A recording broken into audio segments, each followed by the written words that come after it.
Listen up, guys. I need your help. Every year, around February, I get like this. My appetite is absent. My thoughts become cluttered. I have to take a week off from work just to cope with the anxiety. Every year, you see, a day or two before Valentine's Day, I get mailed an envelope from my daughter. They are always titled the same: Do not open until Valentine's Day, and they contain a piece of ripped paper with an image printed on them. I always wait until Valentine's Day to open them, and that day is fast approaching. This year will be the 14th year in a row she has mailed one. The only problem is, my daughter disappeared 14 years ago. It all started when she was 8. Her mother and I just divorced and it was nasty. We hated each other. I'll admit, I can be stubborn sometimes, but according to her, every bad thing that happened was my fault. Her finger was always pointed at me.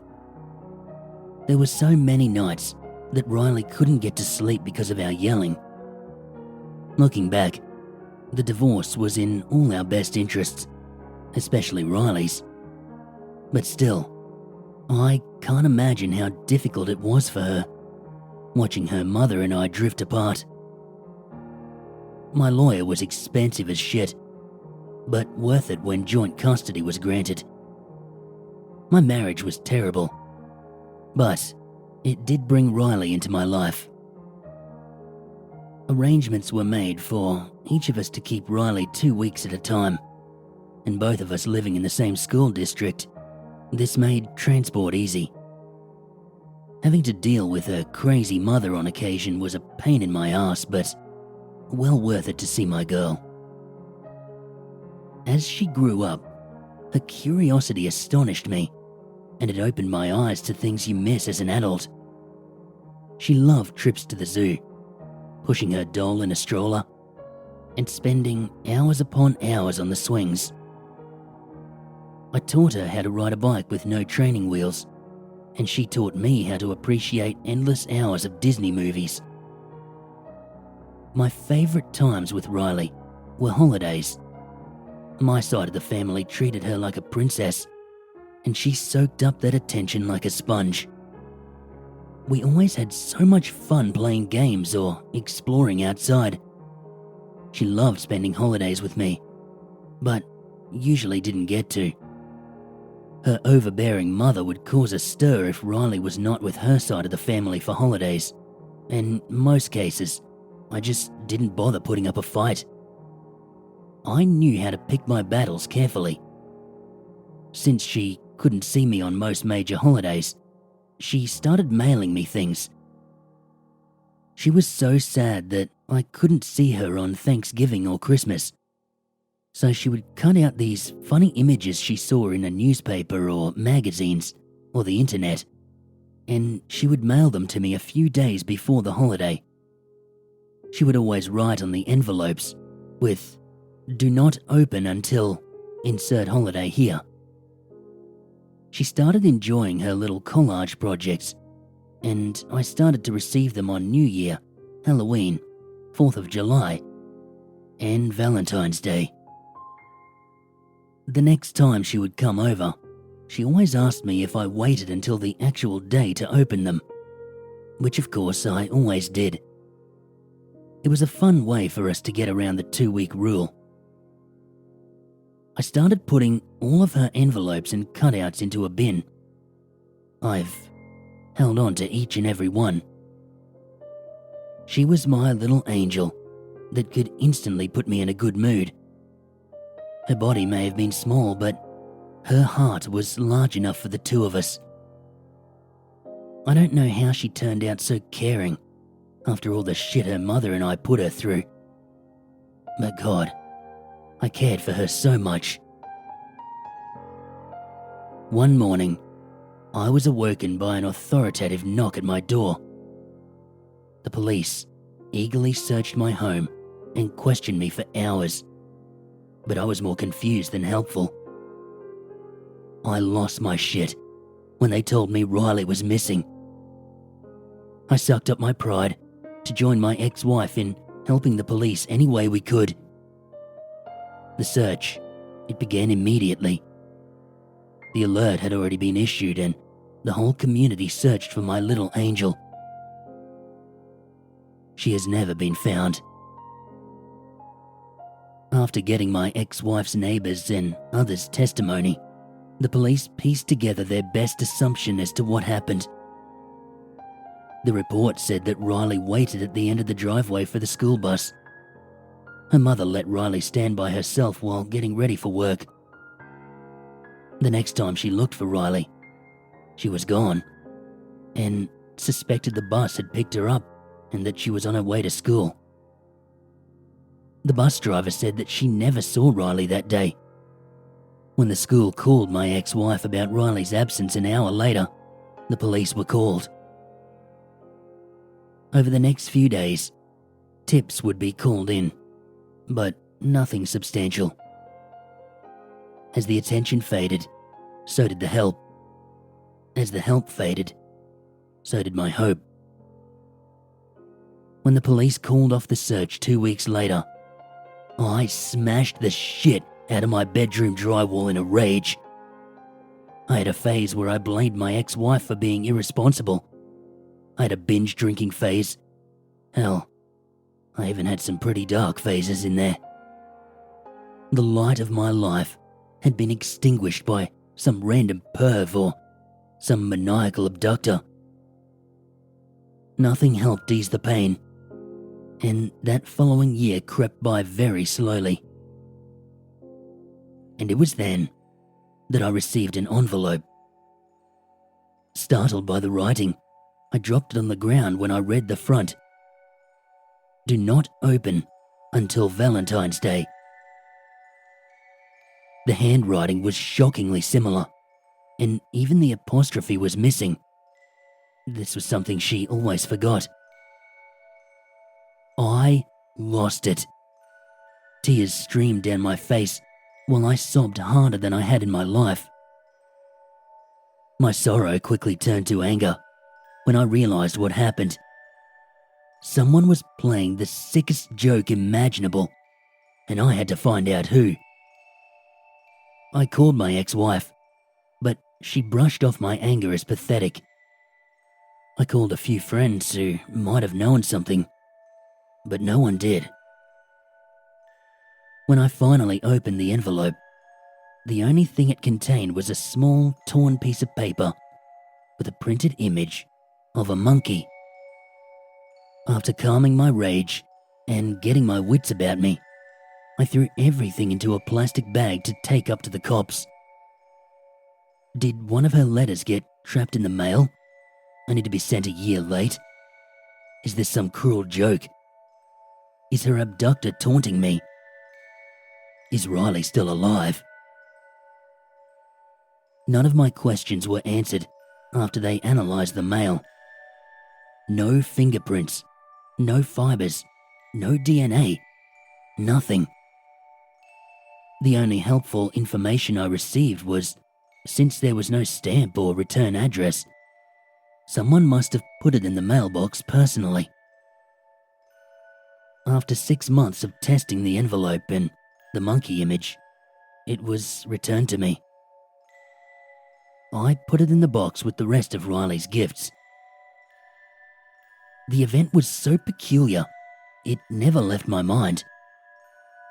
I spent hours going over possible scenarios of her disappearance and how one of her gifts got to me a year late. I spent that year a recluse from my family and all my friends, while trying to make sense of what happened. My heart needed to heal, alone. On February 12th, the following year, another envelope came. It had the same handwriting and title. Do not open until Valentine's Day. I didn't get upset this time. Somehow, This gave me peace.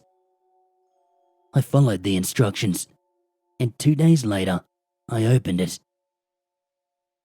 A small piece of paper with an umbrella on it was inside. I put it in with the others. This has continued for the last 13 years. 14 if one comes this year. The first 4 envelopes contain images of a monkey, umbrella, mailbox, mouse. After 4 unsuccessful attempts in 4 years, the police could not find any information. Every year I brought them my newest gift, and every year they told me there was no evidence found. They knew it was odd for me to get letters in the same time every year, but since they were not threatening or anything like that, they really couldn't do much. They advised that I ignore them, since it could very well be a prank. After the 4th year, I stopped showing them. Over the next 3 years, I was mailed images of a yo-yo, kite, igloo. A few months after I received the cutout of the igloo, I was called about Riley's disappearance. A young college filmmaker wanted to do a low-budget documentary on her disappearance and asked permission from me.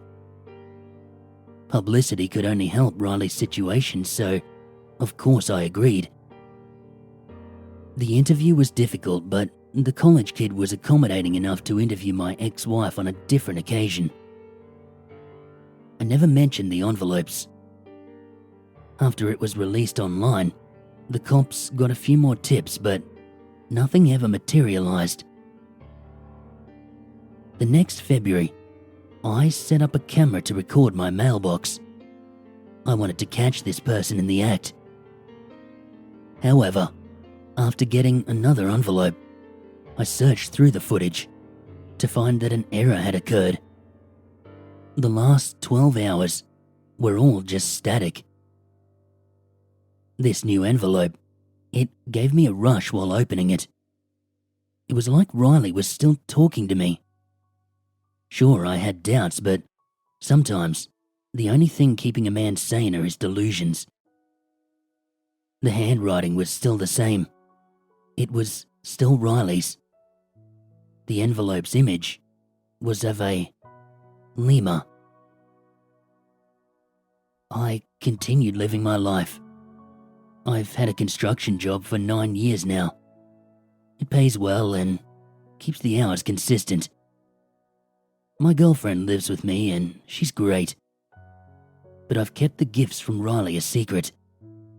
Even my ex-wife doesn't know about them.